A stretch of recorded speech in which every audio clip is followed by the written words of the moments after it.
Hello and welcome back to the channel.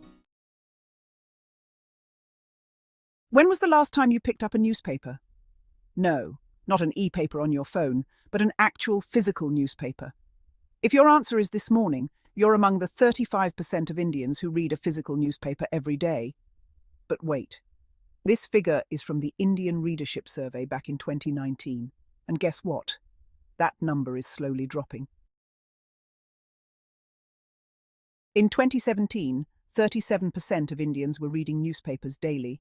Thanks to the rise of digital media, smartphones, and social media, news consumption has gone digital.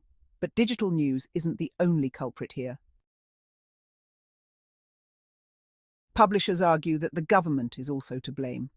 In 2019, the government reintroduced a customs duty on all foreign-made newsprint, which had enjoyed an exemption for nearly a decade.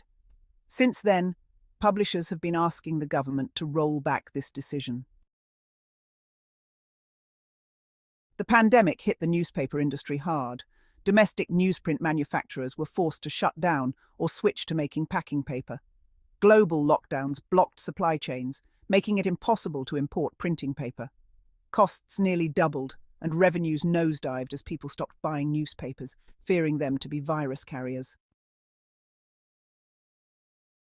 By FY22, the combined profits of major newspaper groups like HT Media and Bennett Coleman and Company had dropped nearly 25% from pre-pandemic figures. Just as the industry was ready to bounce back, the Russia-Ukraine war came along. India relies heavily on Russia for nearly half of its newsprint imports. With many Western countries severing trade ties with Russia, newsprint supplies dwindled. And since Russia is also the world's largest fossil fuel exporter, the rise in coal and natural gas prices hit newsprint production hard. In 2020, Finance Minister Nirmala Sitharaman announced a halving of the customs duty to 5%. But the government refused further concessions. Why? Because customs duty protects domestic newsprint manufacturers. Without it, countries like Australia, Canada, and the EU were dumping cheap newsprint into India, causing domestic manufacturers to lose market share and eventually shut down. But there's a silver lining. A recent FICCI report highlights that advertising in print media is expected to grow by about 4% every year until 2026, boosting industry revenues.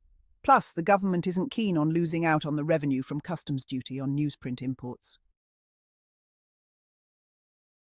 So, will the newspaper industry succeed in convincing the government to lower the customs duty again? Only time will tell. Until then, the battle continues.